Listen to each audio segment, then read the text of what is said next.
अस्सलाम वालेकुम नाज़रीन, आप देख रहे हैं समाज टीवी। मैं हूं सोफिया सरदार। सबसे पहले शामिल करते हैं आज की अहम खबर। डिप्टी कमिश्नर चौधरी मोहम्मद अशरफ बदर और डीपीओ राना शुएब महमूद की जेर सदारत अमन और अमान के हवाले से अहम मीटिंग में deputy director development Ahmad Jawad Sardar, district information officer समेत ज़राई अमन कमेटी के मेंबरान और मीडिया नुमाइंदगान ने शिरकत की। मीटिंग में यौम वलादत हज़रत अली रज़ी अल्लाह तआला अन्हो के मौका पर ज़िला भर में अमन और अमान के क़याम के सिलसिले में गफ्त और शनेत की गई।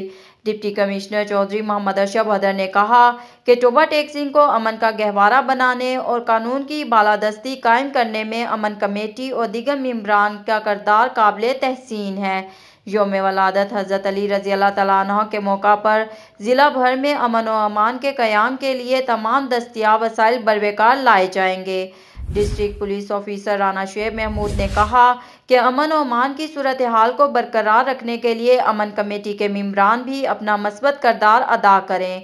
फ़िरका वाराना मुनाफरत फैलाने वालों के खिलाफ सख्त कानूनी कार्रवाई अमल में लाई जाएगी। अमन कमेटी के मेंबरान ने क़याम अमन के लिए अपनी तजावीज़ पेश की और अपने भरपूर ताउन का यकीन दिलाया और कहा कि ज़िला में तमाम मकातबे फ़िक्र के लोग अमन चाहते हैं। मौजूदा मुल्की हालात में हम सब इकट्ठे हैं और सिक्योरिटी अदारों के साथ शाना बशाना खड़े हैं। मीटिंग के इख्तिताम पर मुल्क पाकिस्तान की बका और सलामती के लिए ख़ुसूसी दुआ की गई।